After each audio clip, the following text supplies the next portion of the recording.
character, bro. Yeah. So that means they know. Yeah. But we don't know. All right? All right, let's keep going. Chosen. Let's get Deuteronomy 7:7. I want one of y'all to answer. One of y'all. What does chosen mean? Chosen. I know the American.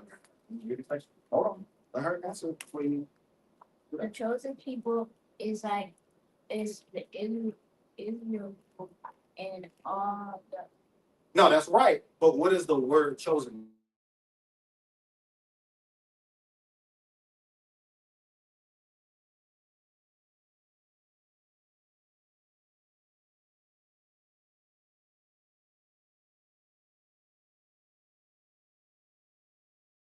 So it's the one that you chose. It was a bunch of options.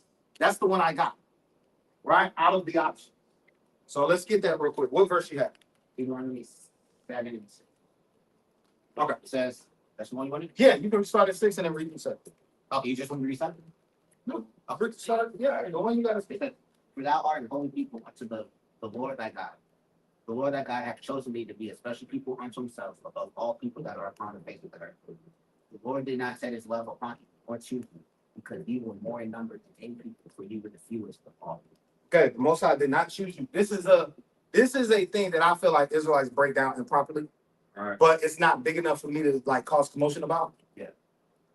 We often will say, we the strongest, we the best, we can dance the best. None of that don't matter. Most High choosing people because they can dance the best. Why not, bro? He don't care about no stanky He don't care about the. He don't care about your Dougie, man. Good Dougie. But look, it says the Most High did not set his love upon you or choose you because you was more than the other people, because you was actually the fewest than the other people. The scripture says that when Christ comes back, he's going to redeem us from him that was stronger than us. Right. We go around teaching people we the strongest. Yeah, no. Not necessarily. If you just look at Jacob the man and Esau the man, Esau might have been stronger than him, bro. Because Esau was in the field. Yeah. Jacob was in the house. Yeah, just think about the difference there. They say he was a common man, like you just regular. He was a regular man. That boy Esau came in that bit with a beard. He was born with a beard, like you know what I mean. And that's why they be so hairy now. Like not to be funny. Yeah, they born to hunt. You know what I'm saying? You got videos on YouTube now where they just eat raw steak, like their body can just do stuff. Weird shit. Yeah, we seen the videos yesterday. Yeah, you see what I'm saying? Right. Well, the other nations just eat crazy stuff. Oh, yeah. Crazy, why? Why? But yeah, so you know what I'm saying? All right. So, but look at what it says. The Most High loved you because he wanted to keep the oath that he swore to the fathers. Who are the fathers? The fathers is Abraham, Isaac, and Jacob. Everything go back to the same story. And then the thing that's so cold is if I was to pull up my Bible app, which I'm not going to do, but if I was to pull up my Bible app, I could search in my Bible app, Abraham, all through the Bible. Yep. Genesis to Revelation, the word Abraham shows up all throughout the Bible. Because it's the same story. So I think a lot of times we're being taught the Bible like it's this big, complicated book. Yeah. It's not. I want you to think about the Bible as if it's an agreement between the Most High and one family. And everything that happens is I'm trying to get that family to follow me so they can rule everything. You know what I'm saying? In righteousness. And everything that's wrong in the earth and everything that's evil on the earth is a result of these other nations that are not my family ruling the earth. Yeah. Right? So watch this. Matthew 5:14. That's why this verse says this. And so Christ, we call Christ the master teacher because what Christ does is he says simple things that relate to this story in different ways. Right? Go ahead. Says, "You are the light of the world. A city that is set on a hill cannot be hid." Okay, you are the light of the world. City that's set on the hill cannot be hid. Another example he uses is if a man lights a lamp, is he gonna put it under the table? Yeah, he's gonna put it on top. You're gonna put it on top of the table. Why? So everybody can see it. So you can use the damn light. Yeah. Right? If we the children of Israel, we need to be putting our light on the table. Our light needs to be at the top of the hill so that you can shine in more places. And that's why I'm a proponent of the stuff that we're doing in the community. Because guess what? They don't make it. It's cool that we're here and we teaching people the Bible, but we got to give them things that they can benefit from. Right. See what I'm saying? Light of the world, right? Zechariah 8:23. Thus says the Lord of hosts. In those days it shall come to pass that 10 men shall take hold out of all languages of the nations, even shall take hold of the skirt of him that is a Jew, saying, we will go with you. We have heard that God is with you. So all these other nations are going to come to the children of Israel in the last days and be like, yo, I don't even know what y'all doing over here. It's kind of weird. You know, y'all got fringes and stuff. I don't know what y'all doing. But I'm going to follow you because you look like you know what you're doing. Right? Your family, you're trying to take care of your family. You know, and of course we have flaws. But at the end of the day, this is ultimately what we're working for. And as our spirit continues to grow and we continue to get stronger, the other nations are going to recognize that. Right? Give me Deuteronomy 4:6. I am there. Whoa, how did you get That was good. I'm about to say, you got it that quick. I am there. All right, Deuteronomy 4:6. Keep therefore and do them, for this is your wisdom and your understanding in the sight of the nation, which shall hear all these statutes and say, surely this great nation is a wise and understanding people.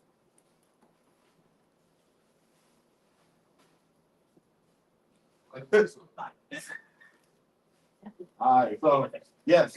So the other nations are gonna hear the things that we doing, Yeah, and they're gonna be like, yo, y'all wise. yeah.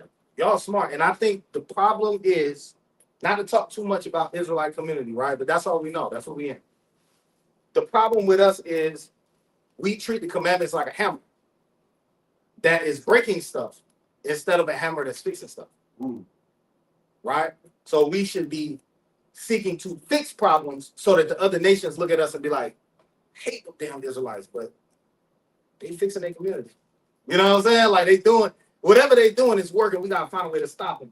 Right now, we kind of destroying each other, man. Men going against women on the internet, brothers calling brothers out, doing live videos, right? It's like we killing each other, and we actually working against what the scripture said we actually gonna be doing. So that's how we know we're moving in the wrong direction. But read it one more time. All right, it says, keep therefore and do them, for this is your wisdom and your understanding in the sight of the nation. Right? So if we keep the commandments the right way, the other nations are going to look at us and say, that's a wise and understanding people. And the Most High is with them. Even though we hate them. It's clear that the Most High is with them. Right? Now, you see that in the Bible. You see that with Joseph. The other nations hated him, but they couldn't stop his wisdom from coming out.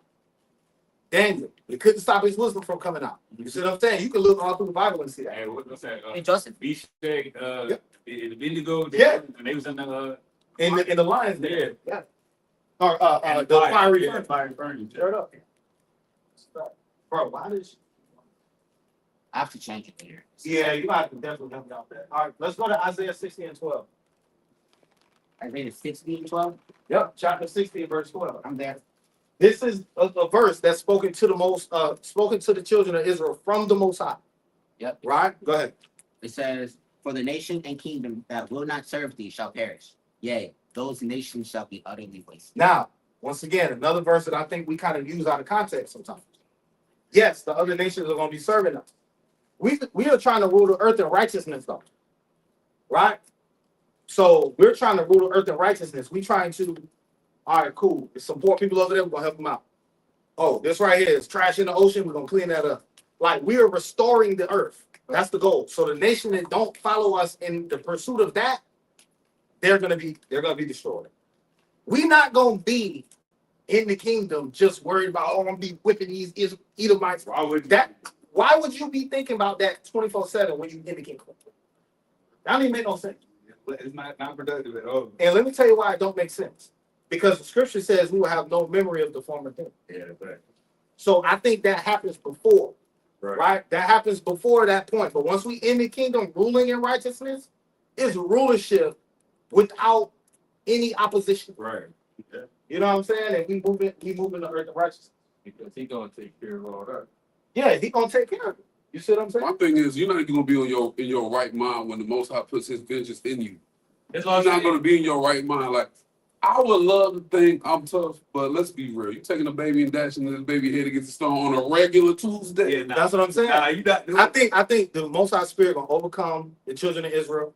They're gonna carry out the judgment. And that's gonna And then once the judgment is carried out, then now you can focus on righteousness. Right. That's the point. Right. The normal. Right. It says worship the Most High day in and day out. That's Correct. And keep the commandments. And I was gonna say that last thing was saying that the people are going to hold on to the skirt, the people that are Jews, saying that they're gonna follow them because they they know that God is with us, but it's basically saying that we're not gonna be able to stop them because it never says and you will be able to stop them. It's just saying they're gonna be able to follow you. So we're not able to if they want We're not going to be able to fail. yeah, if they want to serve God, then yeah.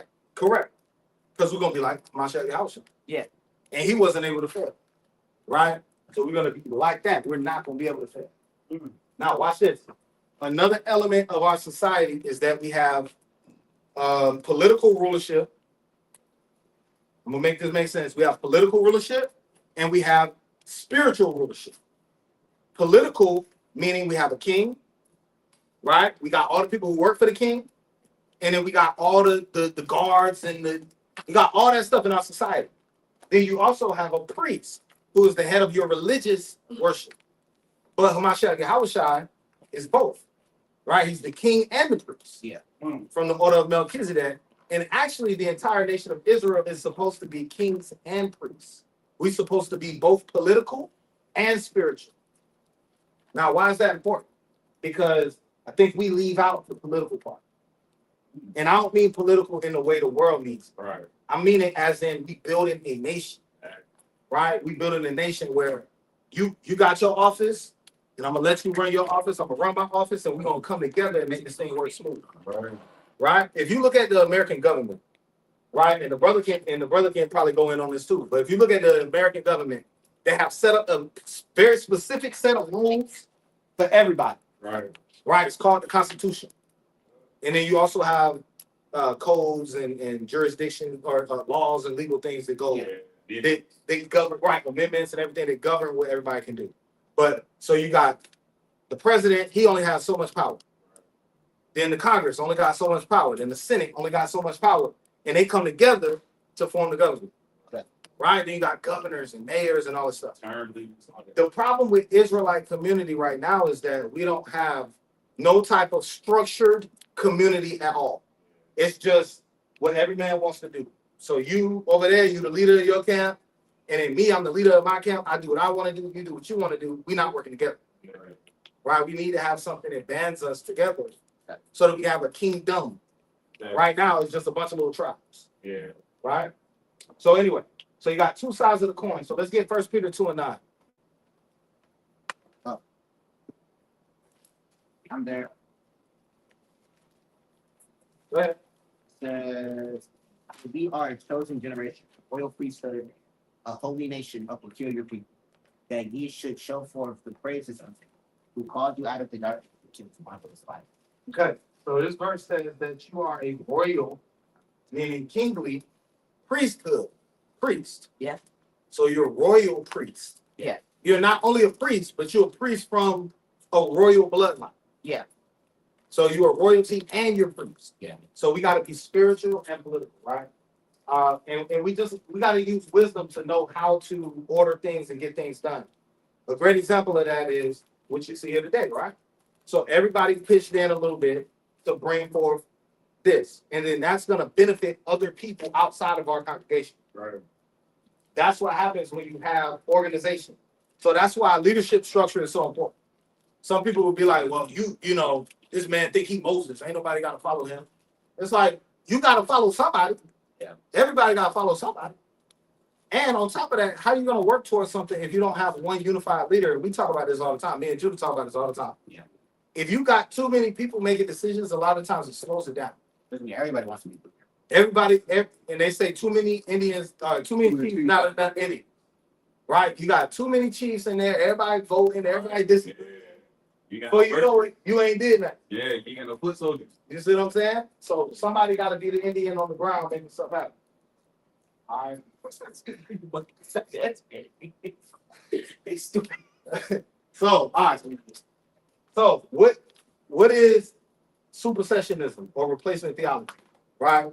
This is kind of for us more so than the kids.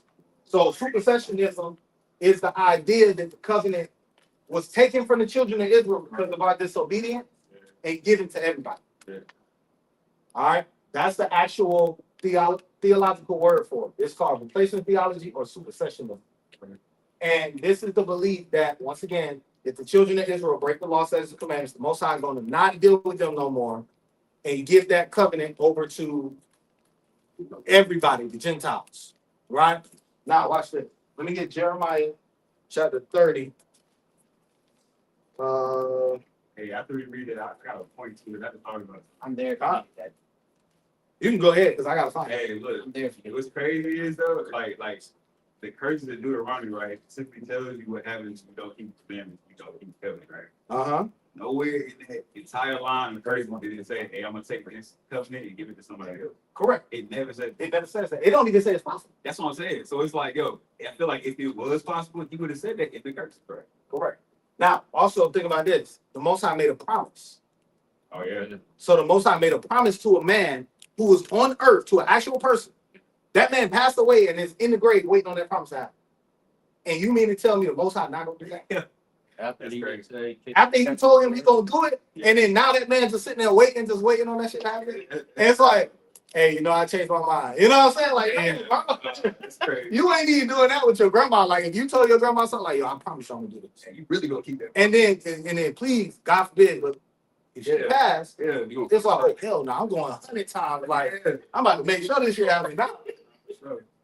The Most High gonna change his mind. You know what I'm saying? It's crazy.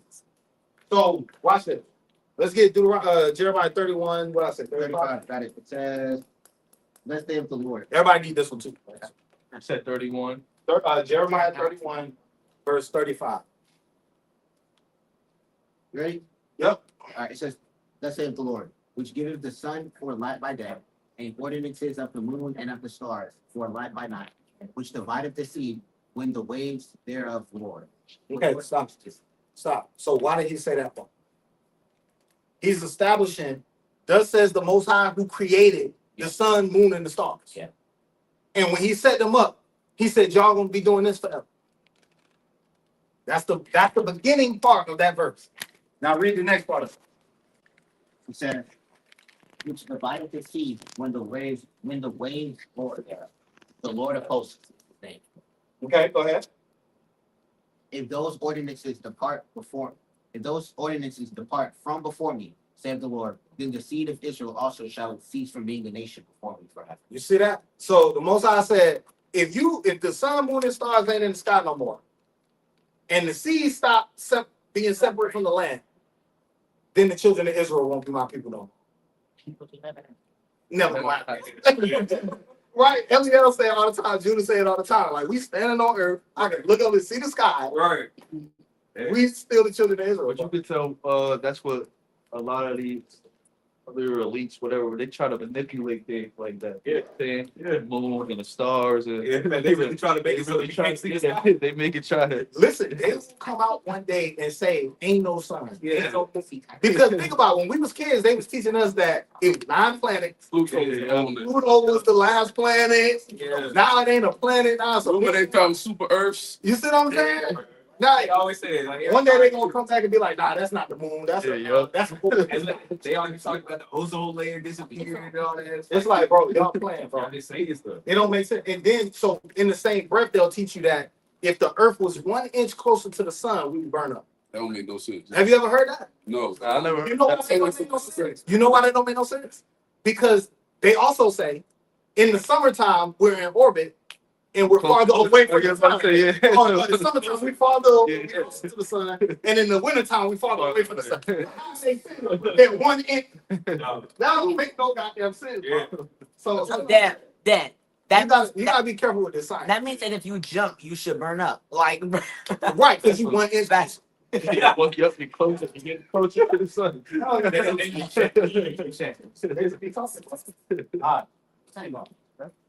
right. Oh, before I go there, this is one of the earliest writers, Justin Martyr, in the 2nd century through the 4th century, and Augustine. Right. These are what the Christian Church calls the Church Fathers. Yeah. Justin Martyr, Augustine, Ignatius,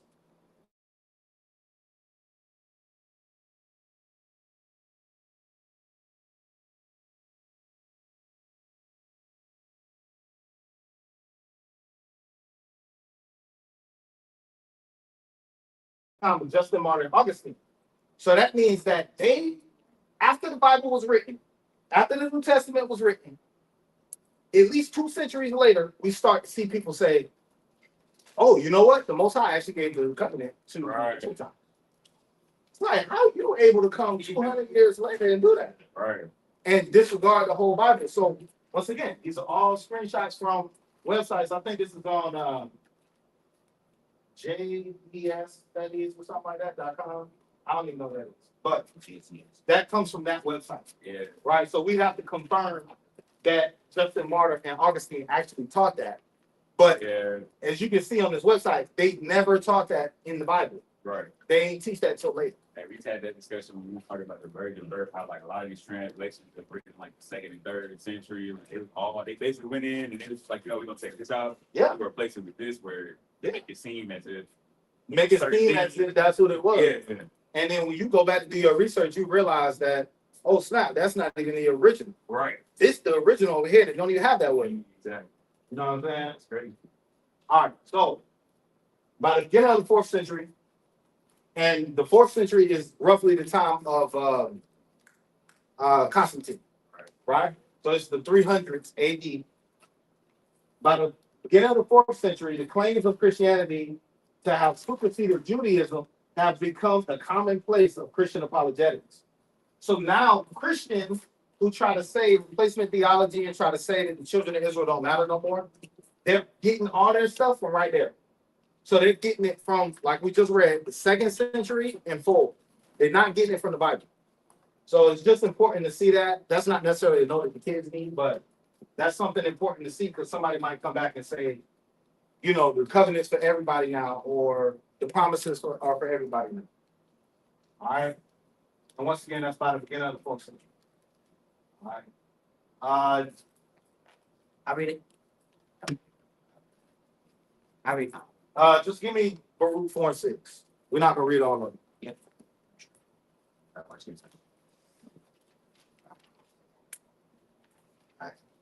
Baruch 4 and 6. It says, "You were sold to."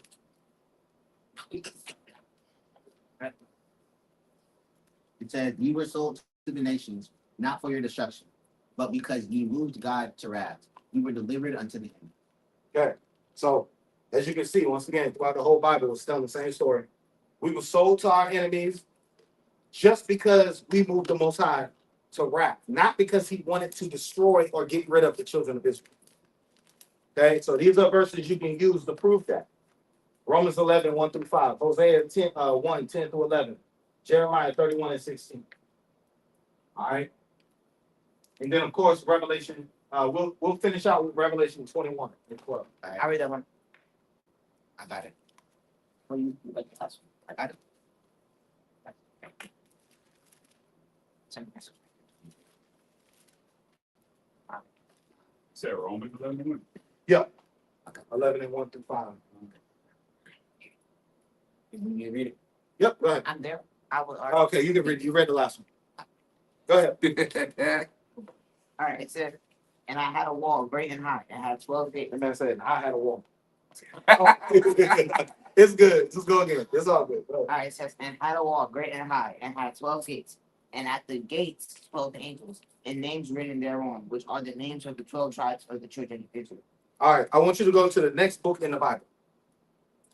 There's no book after Revelation. That's the Right. point. That's it. Ain't no more books after that. Yeah.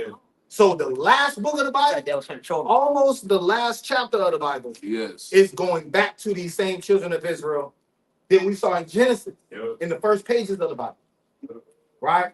So I want to close it out by saying this. You know, it's important for us to know the whole story and all the intricacies of the Bible and all the breakdowns, but I'm going to say something that's not popular. Right? It don't matter if you know all the breakdowns. What matters is, are you living according to these commandments to the best of your ability? That's what matters the most, right? Because the people in the Bible that we've been reading about this entire time, none of them had a Bible. Right. None of them had Genesis through Revelation. You have extra opportunities to learn about the Most High than they didn't have. That they did that. They did not have. They did not have a whole Bible. Yeah. But at the end of the day, they had faith in the Most High, Right. right? More than us. They did what they was told, and they followed the commandments to the best of their ability. I think if you think about it, the last chapter does talk about it, because 22:14 says, "Blessed are they that do His commandments; they have the right to the tree of life, and they know the commandments will give it." There you go. See that? So the very last chapter of the Bible. So all praise to the Most High. That's all we got for today.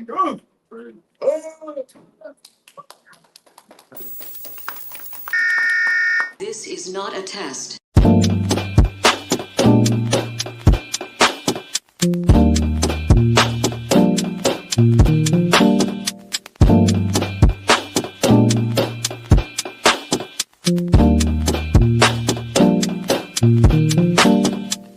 Black skin, black sauce, black Jesus, black music, black skin, black sauce, black Jesus, black music, black skin, black sauce, black Jesus, black music, black skin, black sauce, black Jesus, black music, black music, black music, black music, black music.